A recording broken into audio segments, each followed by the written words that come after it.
Գյորջյան Կասկադ 60 ամիս փուլային վճարում բազմաթիվ առավելություններ։ Շնորհակալություն, հարգելի գործընկերներ, նախ ես հույս ունեի, որ ձեզ բաժանված կլինի, բայց կարծես բաժանված չի։ Մենք բաժանված է, բոլորին ուղարկված է, նախագիծը, ձեր առաջարկը։ Նախ ասեմ, որ կառավարությունը ի սկզբանե մենք առաջարկել էինք սահմանել հիշատակի եւ խոնարհումի օր, այսինքն անվանումը օրվա կլիներ հիշատակի եւ խոնարհումի օր։ Կառավարությունն առաջարկել էր մասնավորեցնել, թե ում հիշատակի եւ խոնարհման օրվա մասին է խոսքը, նաեւ ես տեսել էի, որ հանրային քննարկումների ընթացքում այդպիսի հարց կան, նույնիսկ կոնսպիրոլոգիական հարցեր կային, որ արդյոք սրանով չեք ուզում նշել այլ օրեր եւ այլն։ Ես եւ պարոն Նազարյանը մենք կառավարության առաջարկը ընդունել ենք մասնակի, նաեւ հաշվի առնելով 2000 թվականի ընդունված օրենքը, որովհետեւ 2000 թվականի ընդունված գործող օրենքը սա ինչի մասին է։ Օրենք հայրենիքի պաշտպանության համար զոհվածների հիշատակի հավելժացման մասին։ Կառավարությունը առաջարկել էր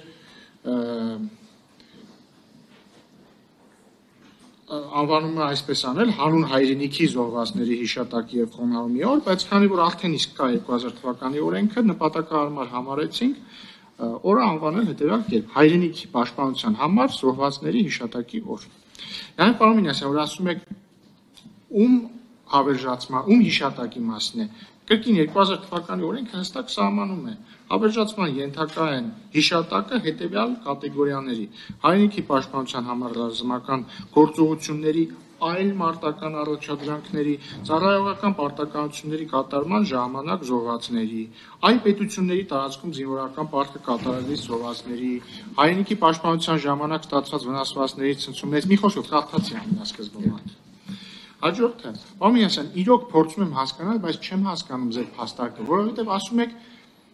ինչու հունվարի 27-ը միթե եթե կապում եք բանակի օրվա հետ, միթե այլ տոներ չկան, օրինակ անկախության օրը։ Հա, բայց նույն տրամաբանությամբ 15 սեպտեմբերի 20-ին ասելու եք ինչու եք կապում անկախության հետ, միթե բանակի օրը չկար։ Ու լավ չեմ հասկանում խնդրեմը որն է, էլի, որտեղ օրինակ պարոն Նազարյանը մի անգամ շատ լավ էր գրել, երբ որ քննարկում էինք այս օնլայն քննարկումների ժամանակ, ասում էր մենք ունենք մեր երկնային բանակը, այսինքն բոլոր տարիների զոհերը, որոնք համարվում են երկնային բանակը, եւ կա երկրային բանակը։ Հունվարի 27-ին կհիշենք, կխոնարհվենք երկնային բանակի առաջ, հունվարի 28-ին կտոնենք մեր երկրային բանակը։ Այսինքն որևէ խնդիր չկա։ Կամ որ ասում եք միևնույն է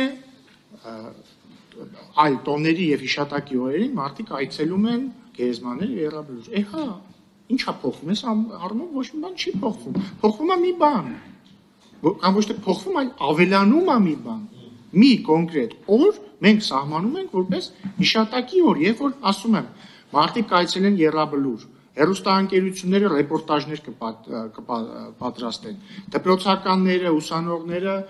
կայցելեն երաբլուր, դպրոցները ինչ որ կրթական միջոցառումներ կկազմակերպեն։ Այսինքն մենք կկենտրոնացնենք հիշատակը եւ մի կոնկրետ օր կունենանք մեր հայրենիքի պաշտպանության համար զոհերի հիշատակի եւ նրանց փառաբանման։ Ու իսկ թվում է մի քիչ ակնհայտել է, էլի, որ պարզա չէ որ հայրենիքի համար զոհվածի կապը բանակի հետ առավել քան ուղիղ է, որովհետեւ նույնիսկ ասենք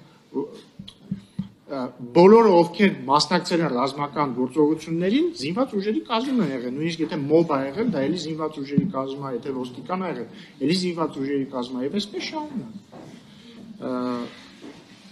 Սա է, հիմնականում մոռացա ասեմ նաեւ, որ մոռացա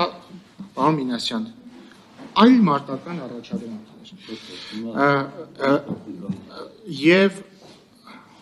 պարոն Մինասյան, մեկ էլ որ ասում եք ինչ կապ ունի բանակի հետ։ Ես ուզում եմ հիշեցնել, որ չենք առաջարկում հունվարի 28-ը սահմանել որպես հիշատակի օր։ Մենք առաջարկում ենք հունվարի 27-ը, որը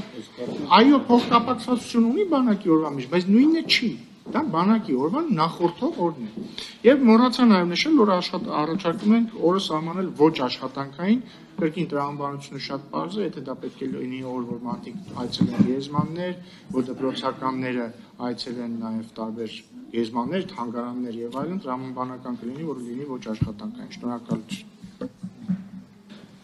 Շնորհակալություն։